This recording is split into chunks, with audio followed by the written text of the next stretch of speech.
Oo, tama yun. Kasi yung isa dyan, te, alam mo kung bakit? Kasi isang taon na siyang binigyan ng palugit ng ng ICC na ayusin nila, 'di ba?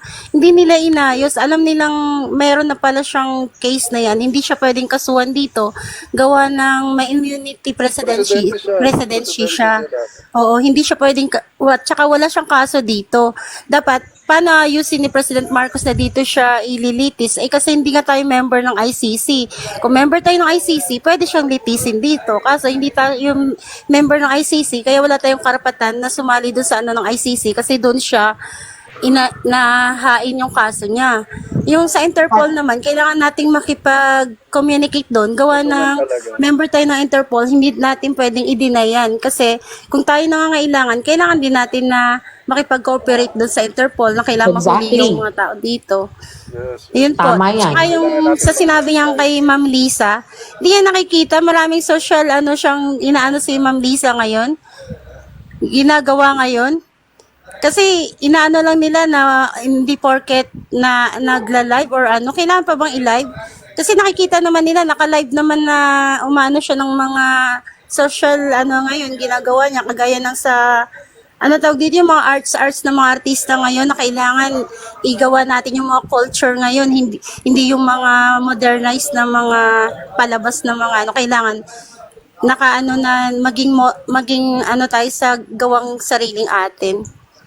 Busy siya ngayon. Pwede pong mag-back in? Sige lang tayo. Nangyari sa mga anak natin, hindi ganoon. Kasi may due process nga yung Pilipinas, di ba? Kailangan nating sundin. O sige, sabihin natin na gano'n. Okay. Paano naman kung yung anak or yung anak mo, ang gano'n na lang, bigla-bigla na lang binaril na hindi naman pala addict, yung nadamay lang. O, paano naman pag gano'n? Di ba? Isipin din natin yung sitwasyon nila. Kasi reklamo din yan eh. Kahit reklamo din yan ng mga tao. Dati ang nirereklamo. Yung batas para lang sa mayayaman. Ngayon naman, na may mga hinuhuling mahihirap, nagrereklamo pa rin.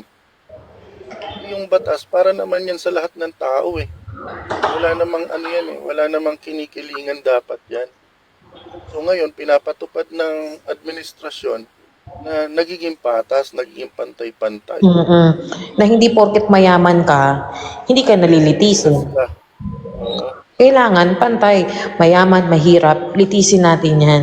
Hindi pwedeng dati kang presidente, hindi ka nalilitisin, vice president ka, hindi ka nalilitisin, governor ka, hindi ka nalilitisin, hindi ganun. Dapat lahat tayo, pantay-pantay. Yes, dapat may due process talaga lahat. Kailangan naman talaga yan eh. Kasi paano mo madidepensahan yung sarili mo kung walang due process? Pwede sabihin ng kapitbahay mo, eto addict to, hulihin nyo na to. Hulihin ka agad kasi walang due process eh. Ganyan yung Pisces, alam mo ganyan yung kaya nakialam na yung ICC kasi ganyan yung thinking ng ibang Pilipino na hindi kayang ipakulong sa Pilipinas kasi alam ng gobyerno na pag ginawa nila yon maraming magagalit. Kaya hinayaan na nila na yung international court na yung magdesisyon para hindi sabihin ng mga Pilipino na ay hindi politics lang yan. Hindi kasi ganito lang yan. Para walang bahid na politika ba. Gets mo?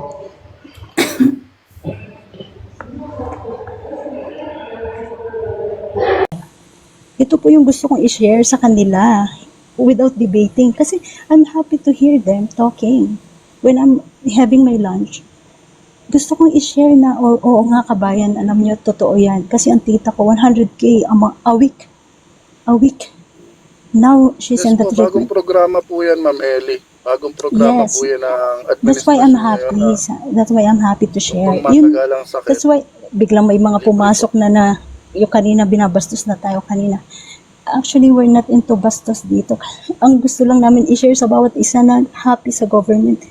We're not battling. I don't care about what's in your mind. But sa akin, nakita ko tong grupo na to, nag-uusap tungkol sa magandang nangyayari sa gobyerno. We're happy. We are people who's paying taxes. remittances and all. So we are just talking about the positive. So hindi kami nakipagdebate. That's why ako gusto ko wag na sumagot, which is yun naman ang hindi namin ginagawa ng mga naniniwala sa gobyerno. Hindi naman na kami sumasagot talaga kahit sabihin yung bangag ng presidente. We cannot, hindi naman kami kilala ni President. Binoto lang namin siya. I even voted for Duterte before because I trust I trust the President. Whoever is the President, I trust. Kaya nga kami, trabaho lang trabaho para sa pamilya.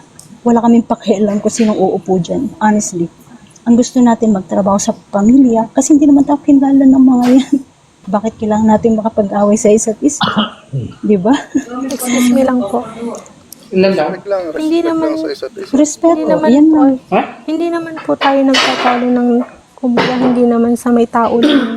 Dalawa sabi Ang pinag-ano po, ang issue po natin, yung bansa natin. Yes, absolutely. That's why I'm telling you, that's why I joined in this group. Just now, first time in my whole life na mag-join sa mga grupo. Kasi nung Thank you, Madam nag-scroll, Ellie. Thank you. to be honest, when Papasaliit mo nag-join. Thank you, thank you. yeah, because when I'm scrolling, narinig ko yung sinasabi ninyo yung mga magagandang nangyari. Gusto ko lang i-share kung ano yung nangyari sa family ko. Thank you, thank you. To be honest, ikaw mag-spend ka ng... Tamang Yes, because... kwentuhan lang sa mga nangyayari sa Pilipinas. Yes, yung positive lang tayo. Tama na tayo sa negatibo. Marami tayong problema sa pamilya. Like us. We're spending 100,000.